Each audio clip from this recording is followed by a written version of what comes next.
los procesos psicológicos básicos son aquellos que nos permiten a nosotros una relación inicial con el medio en el que nos desenvolvemos. Y son los que a la larga van a ser la base fundacional de los procesos que nosotros conocemos como procesos cognitivos superiores, como el lenguaje. ¿Listo? Los procesos psicológicos básicos entonces son sensación antes que percepción, motivación, atención y memoria. Hasta ahí llegamos. ¿Listo? Todos estos son la base entonces después de lo que nosotros conocemos como lenguaje, aprendizaje, otros tipos de razonamiento y otros tipos de inteligencia. Pero como esto no se aprende leyendo libro, porque para eso ya tenemos un libro en la casa, ¿cierto? Vamos a un caso 1. Tenemos un ejemplo desde neuropsicología. La agnosia visual asociativa se caracteriza porque los pacientes no se quejan de la vista, no reconocen los objetos, pero son capaces de describirlos y dibujarlos mediante la copia de lo que están observando. Teniendo en cuenta eso, ¿ustedes qué creen? ¿Que la agnosia visual corresponde a una alteración en qué sistema? ¿Sensorial? ¿Perceptual? ¿O es una alteración de nivel neuropsicológico o de nivel cognitivo? Vamos a pensarlo como si de verdad estuviéramos contestando el saber pro.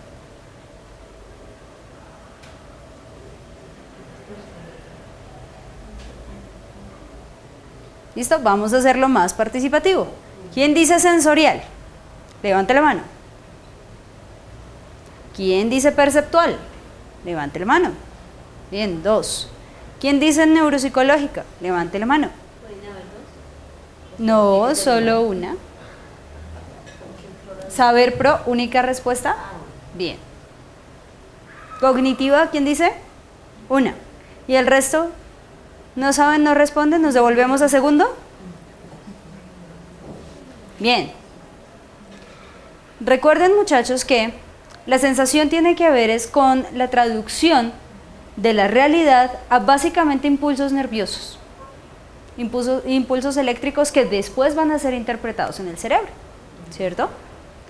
Dice aquí, la agnosia tiene que ver es con que la persona ve lo que está al frente, puede dibujarlo, puede copiarlo, pero no sabe qué es, no sabe decirlo. Es a nivel perceptual. ¿Listo?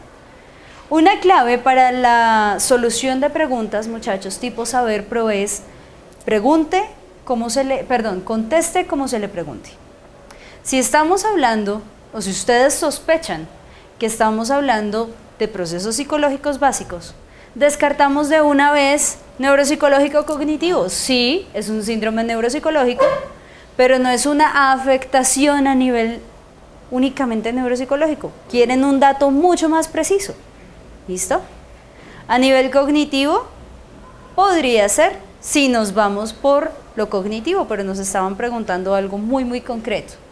A nivel sensorial no, porque la persona ve. A nivel perceptual sí, porque el problema está en el significado que lo que yo estoy viendo tiene para mí. ¿Listo? Bien.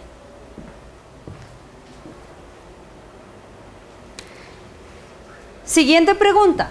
Con base en lo anterior, la sensación se transforma en percepción ¿cuándo? A. La información llega a la corteza primaria. B. El individuo identifique la fuente de estimulación. C. Tenga significado para el individuo.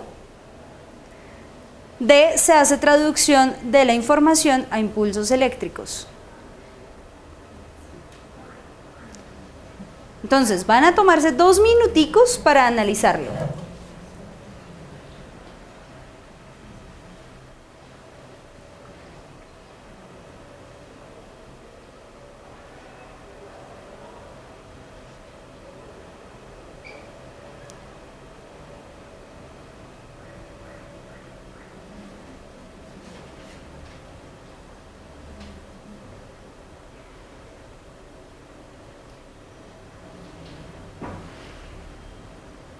¿Listos? ¿Quién dice A? 1, 2, 3, 4. Levanten la mano con decisión, como cuando se elige el alcalde. Al presidente, entonces. Al esposo, entonces. Pero es que... Adiós, entonces. Listo. ¿Quién dice B? Listo. ¿Quién dice C? No. ¿Quién dice D? Nadie. ¿Y el resto? Ninguna de las anteriores. Bien. Si nosotros volvemos al hecho de que la sensación es principal y básicamente la traducción de la realidad, ¿cierto? De lo que yo puedo tocar, oler, ver, escuchar, a impulsos eléctricos que sean de fácil interpretación en mi cerebro, descartamos de una vez la A, porque el simple hecho de que el estímulo, o más bien los impulsos eléctricos lleguen a la corteza visual primaria, ejemplo, de la información visual, no me está dando a mí ninguna clave perceptual. Eso no me permite percibir, simplemente mi cerebro ya tiene la información y ¿qué va a hacer con ella? ¿Listo? Si decimos que la sensación solo se transforma en percepción cuando el individuo identifica la fuente de estimulación, recordemos que no siempre reconocemos quién es el que tiene ese perfume que me recuerda a mi exnovio de hace 5 años. Por ende, tampoco podríamos decir que la sensación se traduce en percepción cuando, pero ese mismo ejemplo nos sirve para tener la respuesta correcta. Cuando tiene significado para mí. Recuerden que en Saber Pro siempre utilizamos un mismo caso para responder diferentes preguntas que no necesariamente hacen relación directa al caso. No son preguntas de tipo textual, son preguntas de tipo inferencial o argumentativo. La inferencial es cuando yo a partir de una información básica tengo que imaginarme el resto, por así decirlo. Argumentativa es cuando a partir del caso y a partir de mi conocimiento puedo extrapolar una conclusión y puedo defender un punto de vista. ¿Listo? En este caso tenemos una de tipo inferencial. Si me dice la anterior, regresemos a la anterior.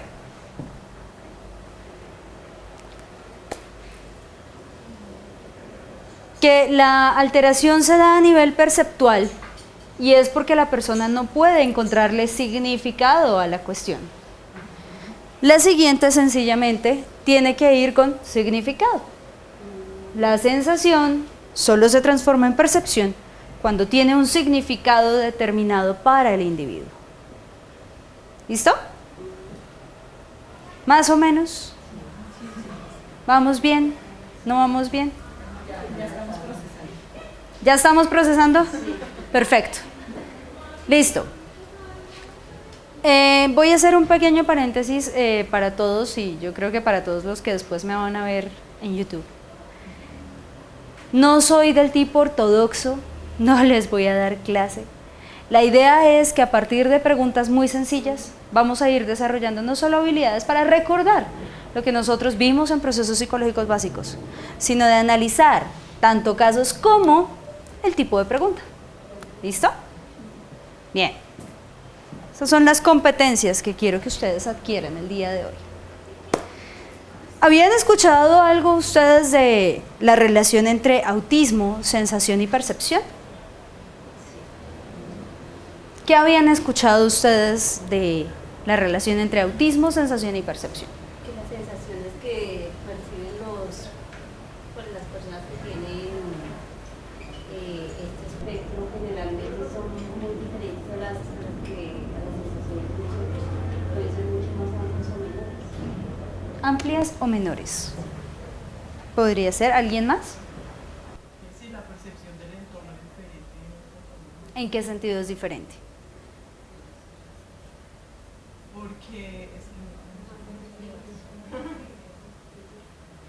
la percepción es más elevada en el autismo, en la persona que tiene autismo, mucho más elevada. Exactamente. ¿Eso qué implica? La persona que sufre de autismo, pero no es con todos los tipos de autismo, ¿listo? es más sensible al entorno. Recuerden que nosotros generalmente tenemos la capacidad de focalizar nuestra atención a determinado estímulo. Ejemplo, si yo te veo a ti, la puedo ver a ella, pero de forma muy difusa, muy borrosa. Hace parte del entorno, pero no es mi foco atencional.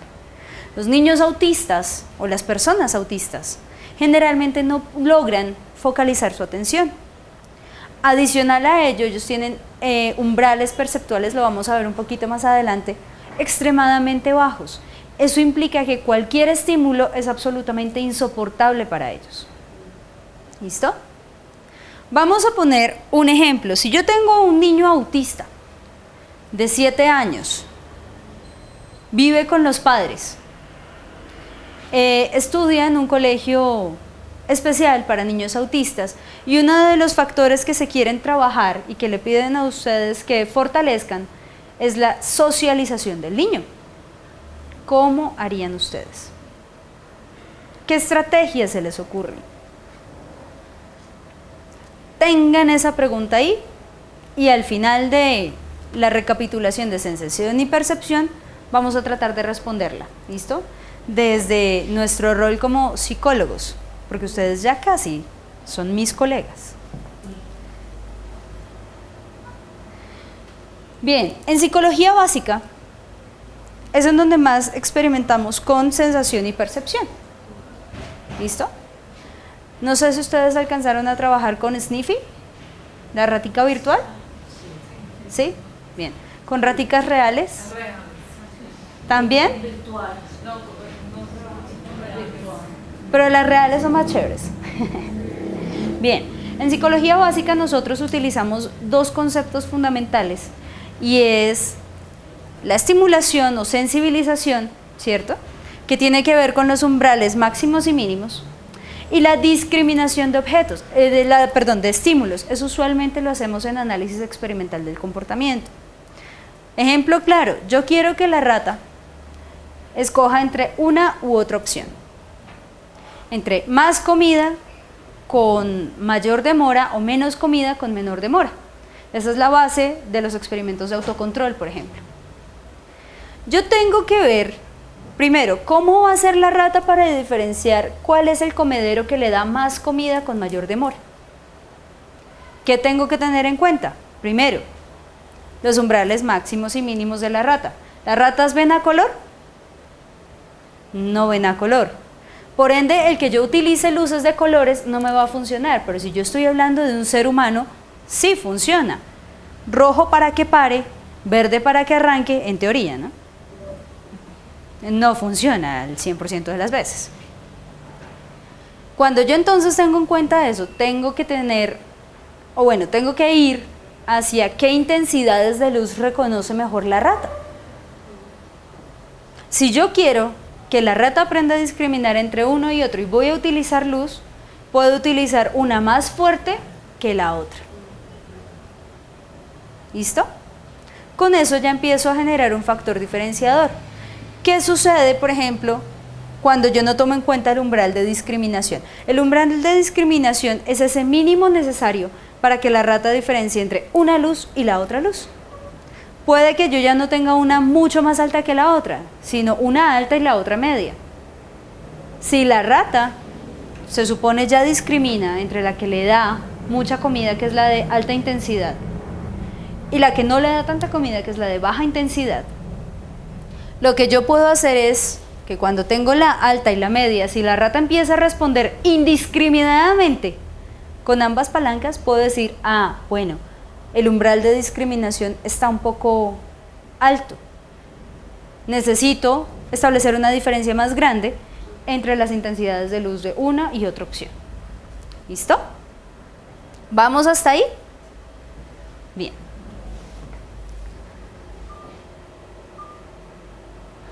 Bueno.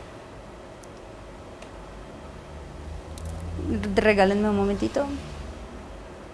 Listo. Ahora sí volvámonos un poquito entonces a hacer sensación y percepción. Cuando entonces yo tengo mis órganos de los sentidos funcionando correctamente, los caminos neurológicos funcionando correctamente, no tengo que pensar en una falla en la sensación. ¿Listo? Hay un caso muy conocido en neuropsicología para agnosia visual, que es el caso de Howard Engel. ¿Alguno de ustedes lo conoce? Es un escritor canadiense que un día se levantó en la mañana, cogió el periódico y pensó, lo cito, que el periódico estaba en un alfabeto cirílico que él no conocía, con el cual no estaba familiarizado y que por ende alguien estaba jugando una broma. El problema fue cuando él fue a coger otros libros y vio que sencillamente no podía reconocer las letras. Para un escritor, eso es complicado. Resulta que él tuvo un accidente que afectó su corteza visual primaria. En ese caso podríamos hablar de una falla a nivel sensorial. ¿Por qué? Porque en últimas el cerebro no tiene o más bien, el camino final del cerebro es el que no permite la identificación correcta de las figuras. Cosa diferente al que lo ve pero no sabe qué es. ¿Listo? Cuando este escritor empezó a ver ese deterioro, se dio cuenta después de que él sí podía reconocer lo que escribía por un muy breve periodo de tiempo y así empezó a resignificar las palabras, porque básicamente él se había quedado sin lenguaje. La estrategia que él utiliza al final es que inicialmente cuando lee, como puede identificar las letras por una breve fracción de segundo, él lo que hace es dibujarla con la lengua en el paladar, activando su corteza motora primaria para que básicamente el cerebro ahí sí pueda interpretar lo que ya no puede interpretar visualmente. Con esa segunda estrategia podríamos decir que como se resignifica el lenguaje, sí podríamos hablar de habilidades perceptuales. ¿Sabe qué es? ¿Sabe a qué corresponde? Solo que ya no lo hace con el camino sensorial inicial. ¿Listo? Volvamos entonces a nuestra pregunta. Tengo un niño autista. Está en institución especial. Vive con los papás. No vive en la institución. ¿Cómo puedo hacer yo para empezar a hacer que este niño socialice si yo de entrada sé que para el niño el contacto con el ser humano es absolutamente insoportable? Caballero. Sí, tú. Pues es que los dos únicos caballeros que están acá son tú y él, y pues no creo.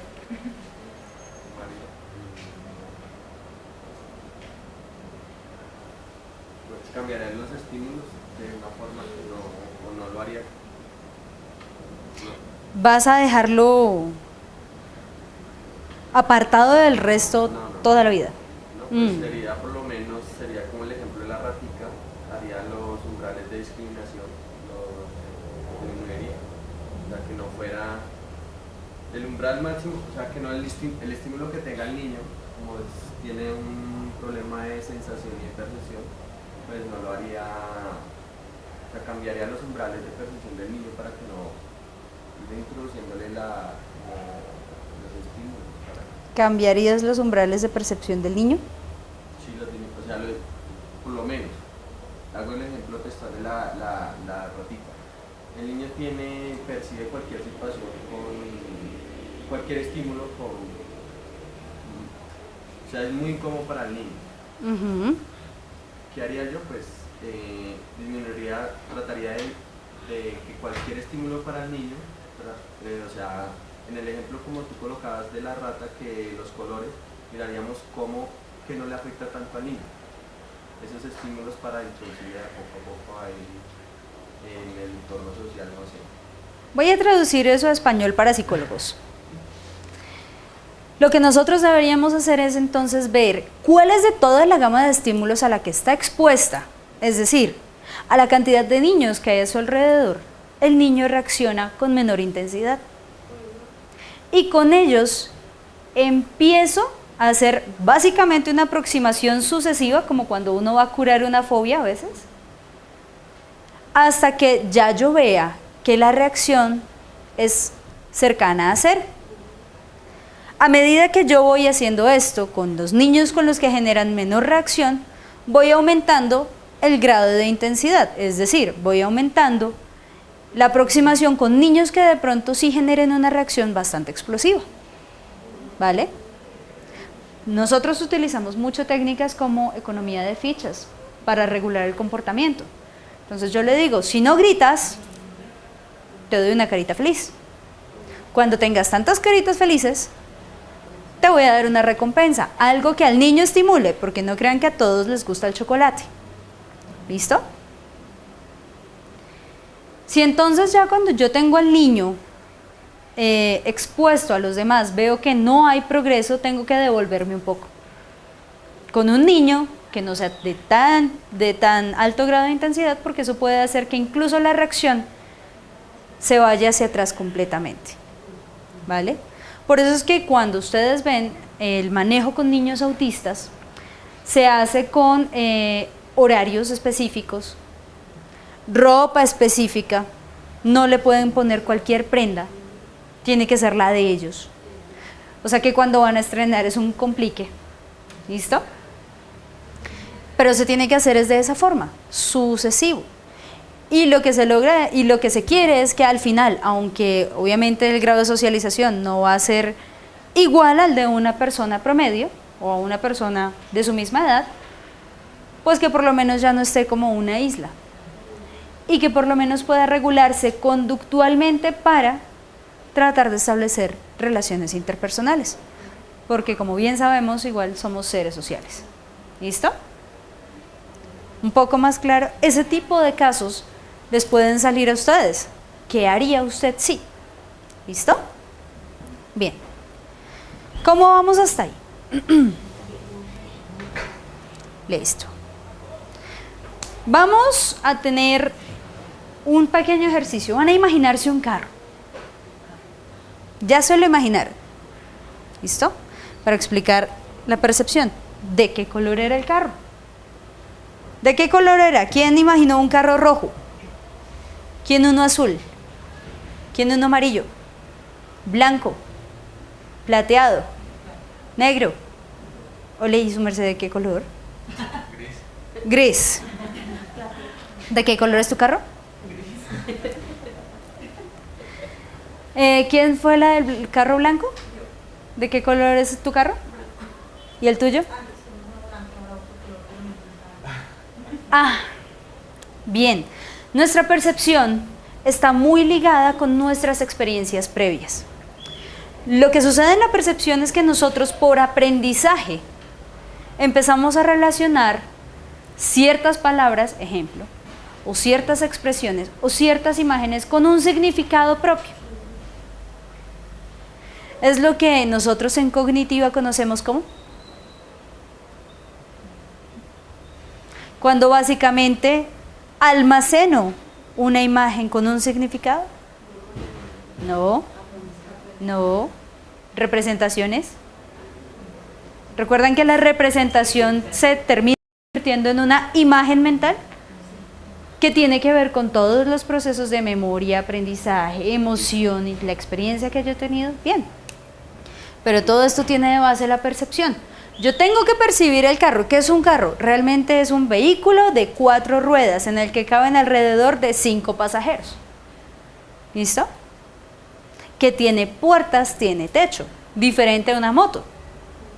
Incluso diferente a una cuatrimoto. La cuatrimoto tiene 4 ruedas, pero no tiene ni puertas, ni techo y no le caben 5 pasajeros.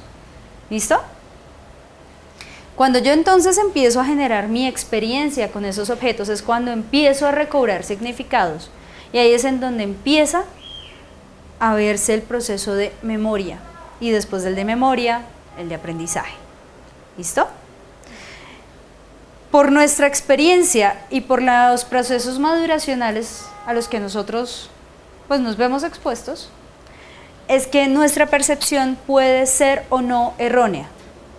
Un ejemplo claro, ¿de qué color se imaginará una persona acromática el carro? ¿O blanco? ¿O gris o negro? Aunque su carro sea verde. ¿Por qué? Porque sencillamente la información de los sentidos no es suficiente para que él pueda concebir un carro de otro color. ¿Listo? Bien. Caso número 2. JM, porque recuerden que nosotros no ponemos nombres de pacientes, nunca, si acaso las iniciales. Es un niño de 6 años de edad, actualmente cursa transición y es remitido a valoración inicial por la docente, quien reporta que el niño es hiperactivo, no atiende a su maestra, no puede quedarse quieto cuando finaliza las actividades y cree que puede sufrir de retraso mental porque no hace lo que se le dice. Se sospecha un TDAH. ¿Qué es TDAH?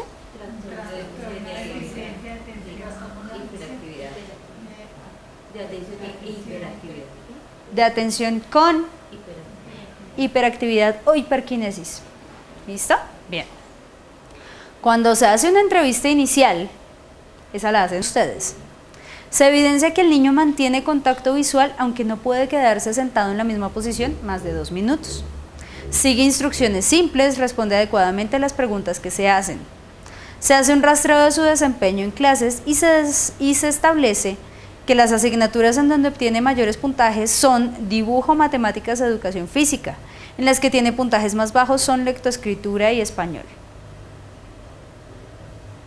Un colegio calendario B. ¿Listo? La pregunta, ¿tienen a este niño? ¿Lo remiten a ustedes? La profesora ya les dijo o tiene retraso mental o de pronto tiene trastorno de déficit de atención. ¿Qué hacen?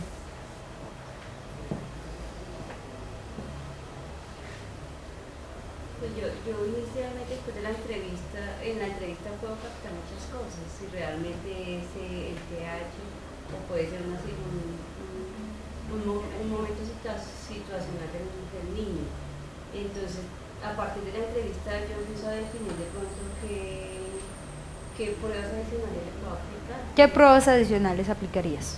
Yo le aplicaría por lo menos una de inteligencia para mirar también que, bueno, dice que tiene unas notas buenas, ¿no? Pero tengo para mirar también cómo está por lo menos otros campos de la misma inteligencia. Ejemplo. También le haría, lo mandaría por lo menos a revisión médica, porque como dice que electroescritura y eso, pues exámenes más específicos, ¿no? Porque ahí no dicen que lo mandaron ya exámenes físicos ni nada, no, ahí no dice nada de eso. Solamente lo mandaron y dijeron que ya tenían que haber ya mucho, prácticamente. ¿Qué exámenes médicos necesitarías? Visuales, inmediatamente visuales y de los sentidos inicialmente, para ver si el niño tiene algún problema. Visuales y auditivos. O sea, una audiometría y que lo manden a optometría u oftalmología. Bien, ¿y yo qué hago con toda esa información? Tengo que analizarla bien, a ver en sí qué es lo que tiene el niño, porque uno no puede decir en la entrevista, no, el niño tiene esto y una vez etiquetado, tiene que analizar el material que tiene. A partir del material que tiene de la entrevista, ahí sí puedo decir, bueno, estoy de acuerdo con este diagnóstico, vamos a tratarlo, ¿no?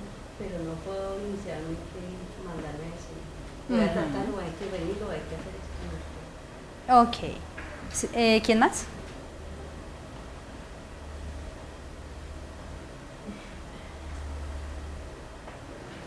Pues no sé, yo como que observaría cómo son los niveles de atención que tiene el niño en las clases y como también la motivación, ¿no? Porque dice que él en la parte de dibujo y de, no me acuerdo otra, estaba muy bien, pero en la parte de electroescritura y matemáticas no. Quizás es que En matemáticas también le iba bien. Sí, y quizás es la parte, yo pienso que la parte de atención y de motivación en el niño, en el lugar donde está recibiendo las clases, porque quizás la motivación no es suficiente para que preste atención a lo que se le está dando en esas clases y por eso se puede levantar y no presta atención suficiente. Ok. ¿Quién va por la opción de los exámenes? ¿No? Yo voy con la opción de las pruebas, test, cuestionarios, etcétera, pero previo a eso también se tendría en cuenta otros factores con externos, porque no necesariamente un problema hiperactividad puede ser causa del mismo niño, si se ha demostrado que en otras áreas, por ejemplo, si es competente y le llama la atención, puede ser ya problema de pedagogía, de metodología, otras Se descartaría una cuestión esencial. O sea que te aproximas más. A las pues, tengo en cuenta una. Ok. Bien. Sí se podría aplicar una prueba para medir niveles de inteligencia. ¿Qué prueba aplicarían teniendo en cuenta al niño? ¿La cual? WISC. WIPSI. Bien. De atención, de pronto la Ok. ¿La cual? Hay otra que es para medir interactividad. No recuerdo el nombre, pero Bueno, vamos al análisis del caso nuevamente. ¿Listo? Sí, podrían aplicar pruebas, pero tienen que tener en cuenta el criterio de edad. Decídanse o la WISC o la WIPSI. Ok. Bien. O podrían aplicar allá el... hay una preescolar de la misma de preescolar y primaria. Entonces le podía aplicar Ujú. preescolar y primaria. Listo. Bien. Volvemos a... Bueno, la descripción inicial ya la tenemos. Se hace entrevista inicial, se evidencia que el niño mantiene contacto visual, aunque no puede quedarse en la misma posición más de 2 minutos. Yo pregunto, ¿quién de nosotros se queda sentado en la misma posición más de 1 minuto siquiera? No se logra. Lo que tú decías es fundamental.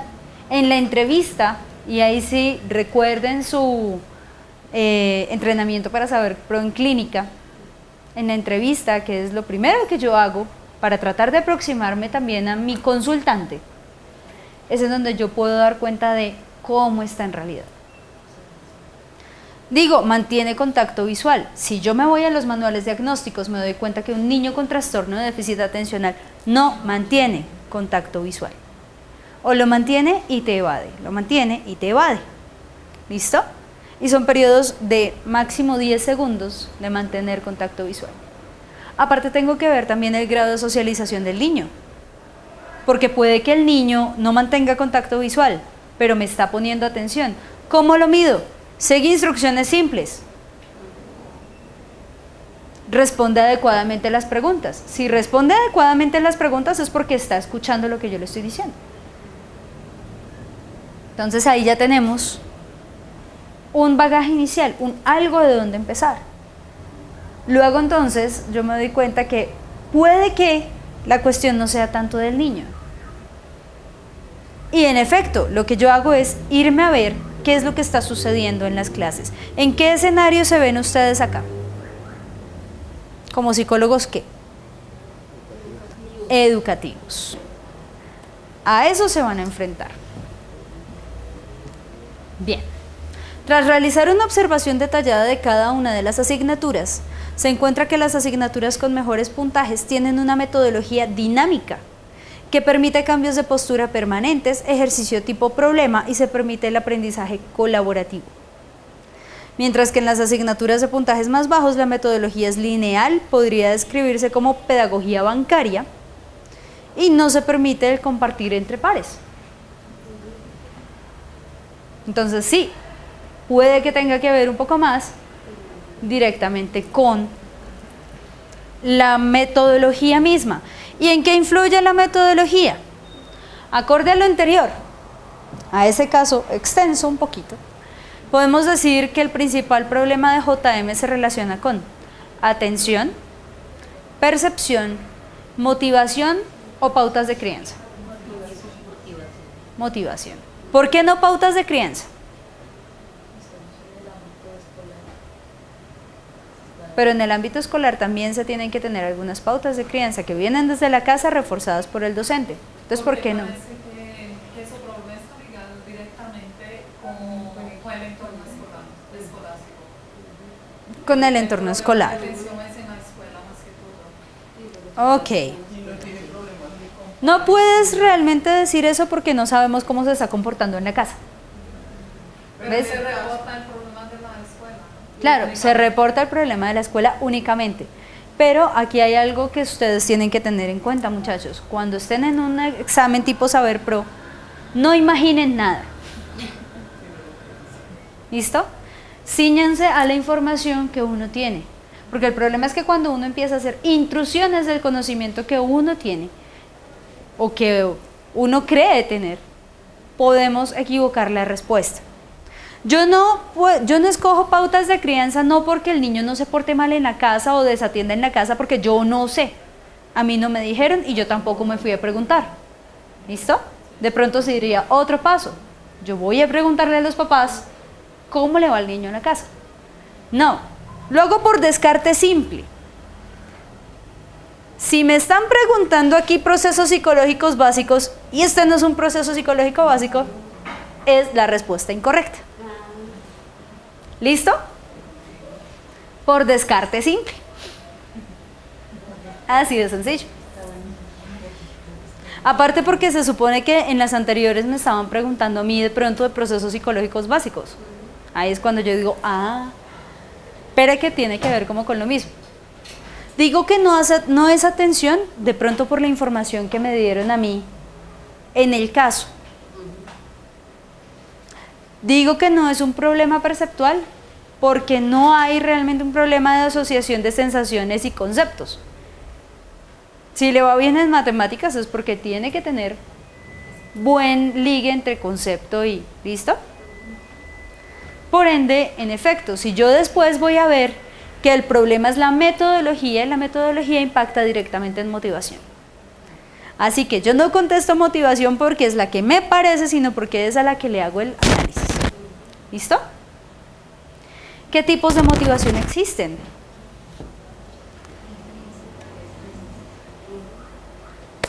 Bueno, antes de eso, intrínseca y extrínseca, dentro de una de las teorías.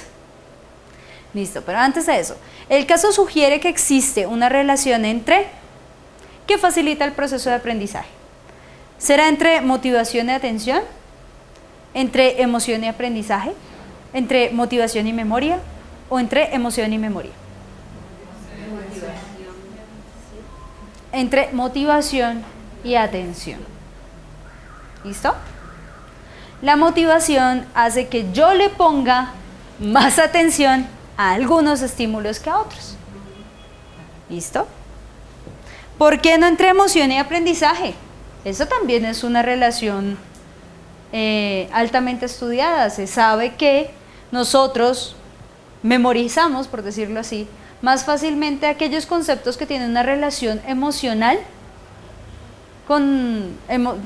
que generan cierta carga emocional que aquellos conceptos que no generan carga emocional. Y que se ha demostrado también a nivel neuropsicológico que se activa la amígdala con ese tipo de aprendizajes. Entonces, ¿por qué no esa?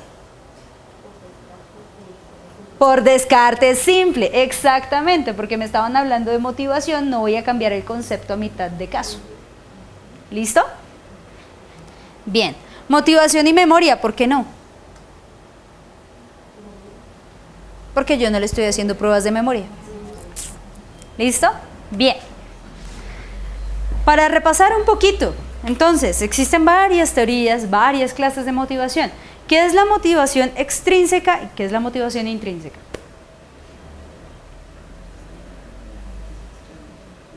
Sí, la motivación extrínseca es aquella que parte de eventos externos, acciones externas que ayudan para que la persona se mueva ante estímulos que van presentando por ambiente y por personas. Mientras que la intrínseca son acciones que realmente ya han proyectado en sí y se comportan generalmente de esa forma de acuerdo como a los objetivos o metas que tienen propuestas. Bueno, vamos a simplificar todo eso. ¿Listo? Tienen que ser concretos, muchachos. La motivación extrínseca está dada por factores ambientales. La motivación intrínseca por lo que el individuo quiere. ¿Listo? Con base en ello también tenemos otros tipos u otras teorías que han tratado de trabajar lo mismo, pero de diferente enfoque. Ejemplo, ¿de quién es esa pirámide? Maslow. La pirámide de necesidades de Maslow. Dice Maslow que nuestra motivación siempre está dirigida a solucionar estas necesidades y que entre más solucionadas tenga estas, más voy a poder llegar al último piso de la pirámide, que es la autorrealización. ¿Quién me puede dar un ejemplo que corrobore la teoría de Maslow? La vida diaria de nosotros. Sí, un ejemplo concreto. Vamos a lo concreto. Fácil. Fisiológico es cuando son las necesidades inherentes del ser humano, como la respiración. tal y Sí. como está. Eso es lo que hacemos todo ser humano. Bien, permíteme cambiar la pregunta. Maslow dice que hasta que nosotros no satisfagamos esto, no llegamos acá, ¿cierto? Que primero le damos prioridad a nuestras necesidades fisiológicas porque están en la base de la pirámide y luego sí vamos subiendo.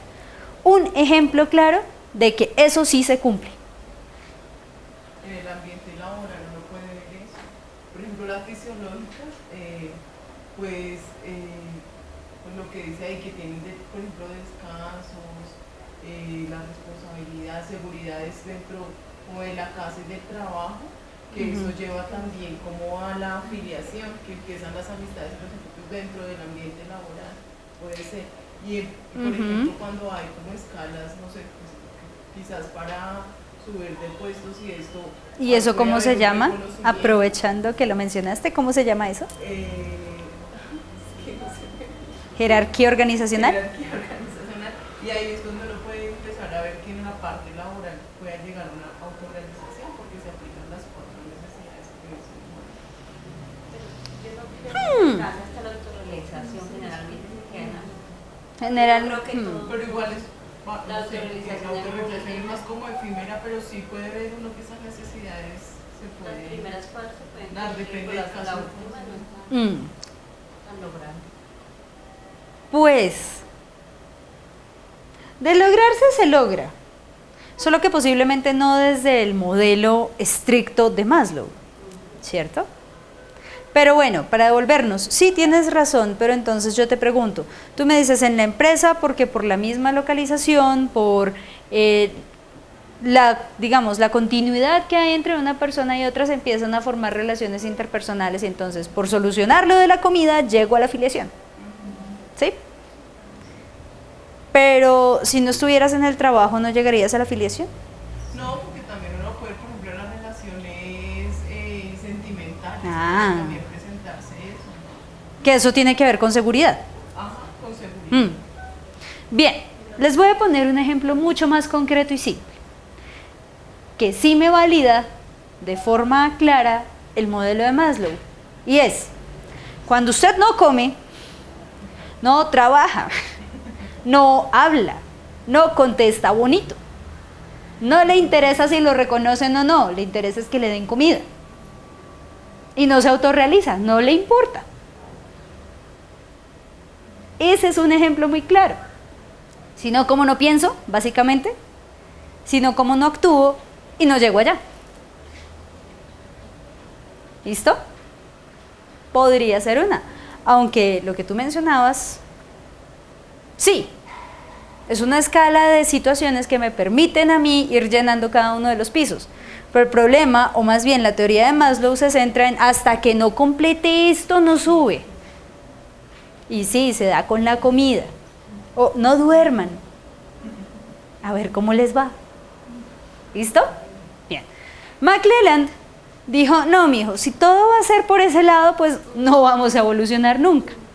No vamos a autorrealizarnos nunca.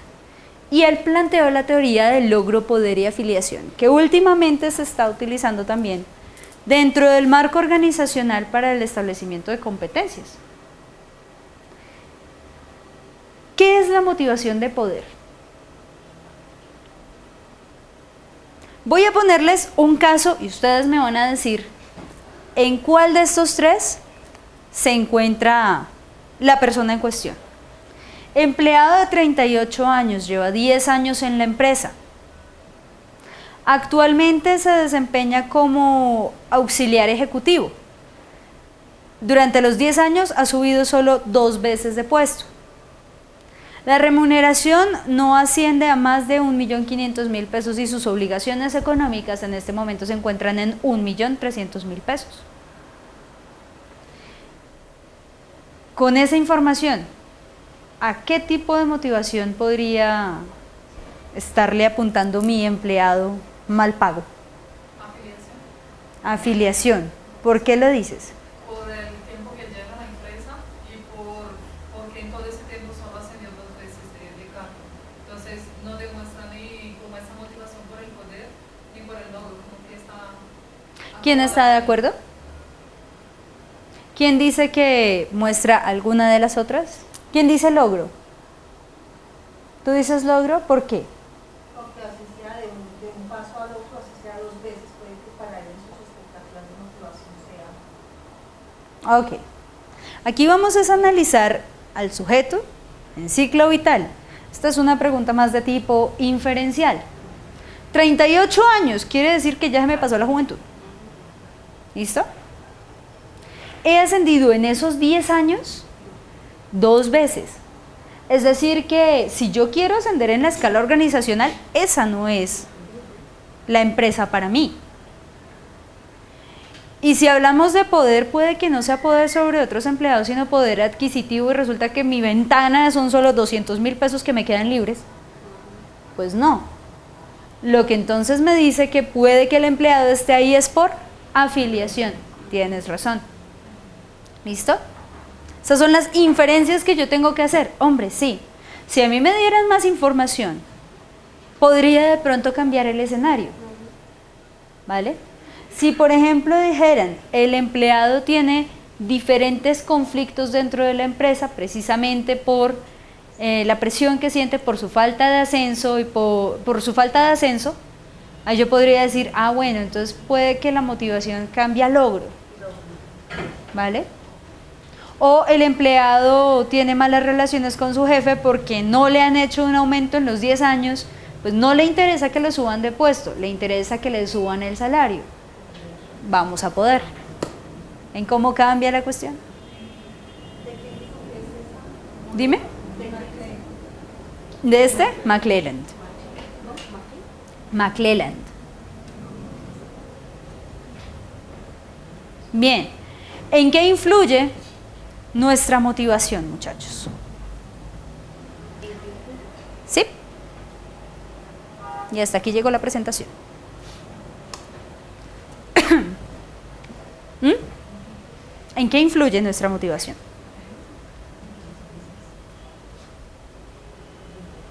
En los cursos de acción que yo tomo o que mi conducta toma.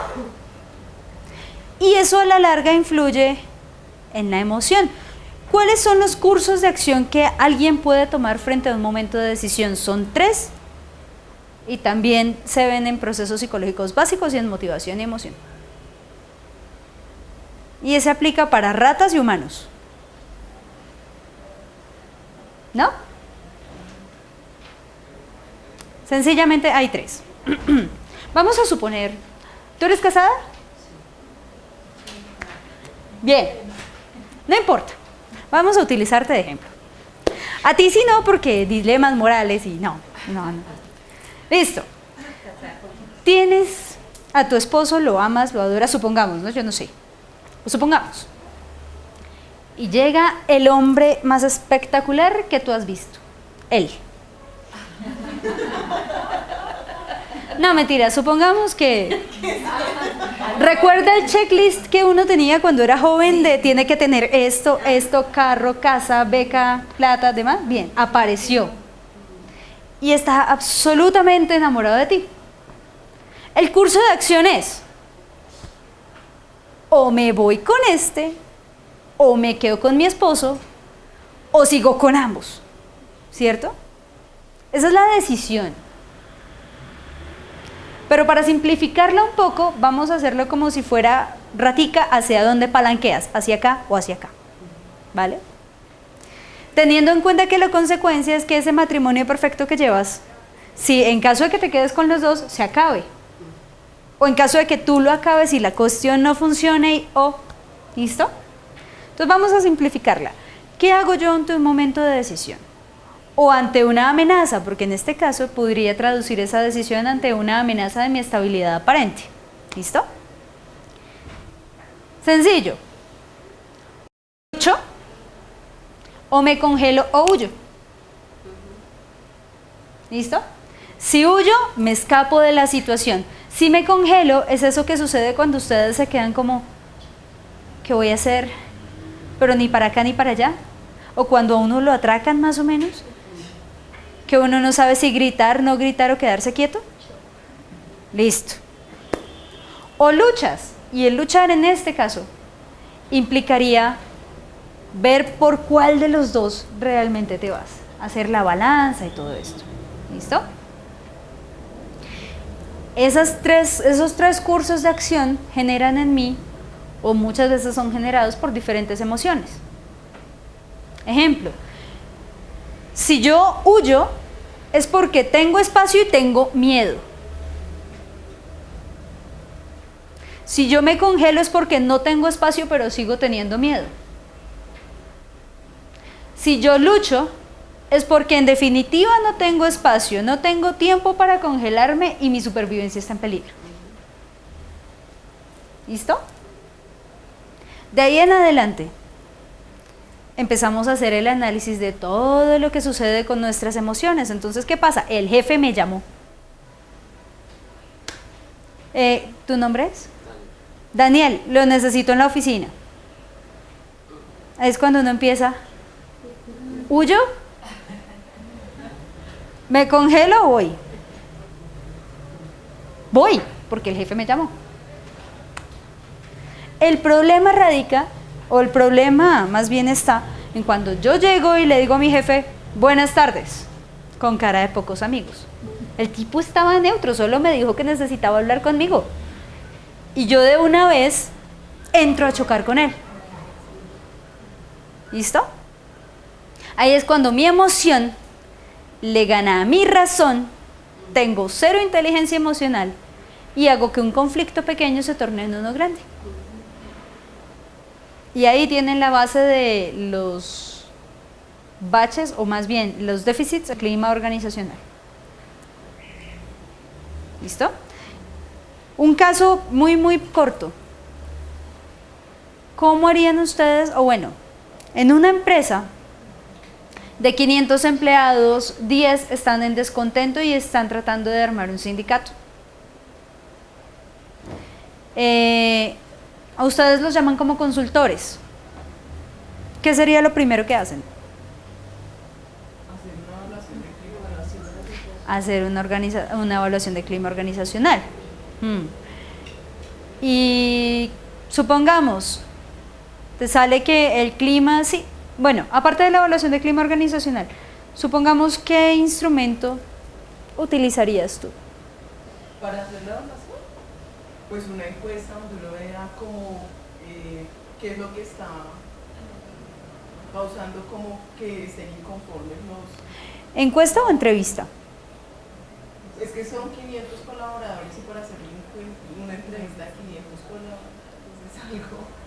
Y si se supone que van a tomar una acción que es, por ejemplo, un sindicato, una encuesta, de pronto uno ve cómo son los tipos como de prestaciones, de beneficios que tienen. Bueno. Cómo son cómo es el ambiente entre compañeros, entre superiores. Entonces tengan en cuenta, y eso es pregunta tipo saber pro. ¿Listo? ¿Cuándo haces una encuesta? ¿Cuándo una entrevista? Encuesta, tengo muchos, pero yo tengo unas categorías específicas a evaluar. Pero es que al principio tú me habías dicho, hago una encuesta para saber qué les afecta. No puedes hacerlo, porque sencillamente hay demasiados factores y tendrías que hacer una entrevista inicial para ver de todos cuáles son los más complicados y después sí, hacer una encuesta. Diferente. ¿Listo? Yo aplicaría un cuestionario de motivación laboral. ¿Conocen alguno? Cuestionario de motivación laboral de Board.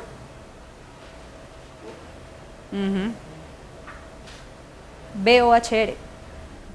Y con eso también puedo ver entonces hacia dónde está motivado mi empleado. Hacia el pago, hacia los compañeros, hacia ascender de puesto. ¿Listo? Y qué tan motivados o desmotivados están. ¿Listo? Bien. Entonces para eso nos sirve toda la teoría de motivación también.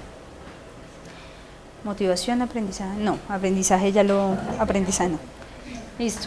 Y el último, yo también, tranquilas. El último proceso que nosotros trabajamos es memoria. Les voy a poner un caso sencillo también y ustedes me van a decir qué tipo de afectación se presenta. Casos muy puntuales. Estudiantes que en exámenes parciales tienen muy buena nota, pero en exámenes finales tienen muy mala nota.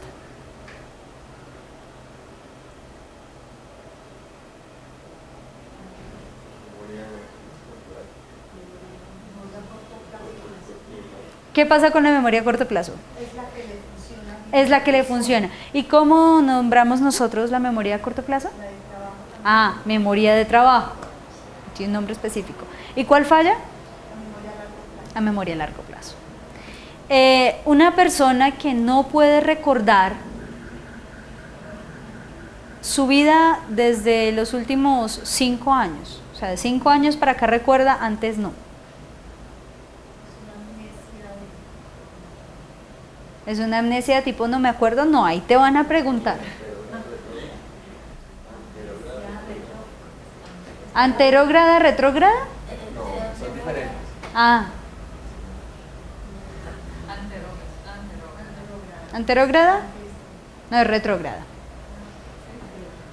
Recuerden que la amnesia de tipo retrógrada afecta la memoria anterior a un evento particular.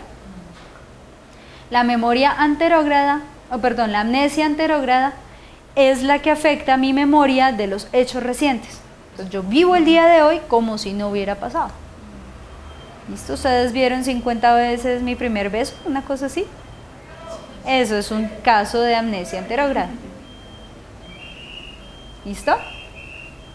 ¿Cómo evaluarían ustedes memoria? ¿Cómo evalúan memoria? Podría ser a partir de un examen mental. ¿Cómo cuál? Pues yo conozco con ese nombre, examen mental, para la persona, que consiste en una entrevista, una sencilla entrevista inicial y después algunas preguntas inherentes a detectar a qué nivel están sus procesos psicológicos básicos, como es también la memoria. Entonces, hacerle preguntas con respecto a temas, a situaciones pasadas, recientes, para detectar cómo está cambiando su memoria. Puede ser. Vamos a hacer un caso. Ustedes son psicólogos rurales. O sea, de esos colegios en donde no hay nada. ¿Qué hacen? ¿Cómo medirían ustedes memoria en un niño? Ejemplo. Preguntándole, por ejemplo, porque en ese examen mental da la posibilidad de hacer preguntas acerca de eventos de la vida de la persona. Bueno, pero recuerda que hay diferentes tipos de memoria también. Está la memoria que se relaciona con mi historia de vida y otro tipo de memoria que se encarga precisamente de la adquisición de nuevo conocimiento que no tiene relación con mi historia de vida particularmente. Podrían, ejemplo, utilizar, bien, te voy a dar 5 números y tú repites los 5 números. Pudiste, vamos con 6. Pudiste, vamos con 7. Pudiste, vamos con 8. ¿Listo? Si ustedes quisieran, por ejemplo, analizar habilidades visoperceptuales que tienen que ver con sensación y percepción, ¿qué prueba neuropsicológica utilizarían en adultos?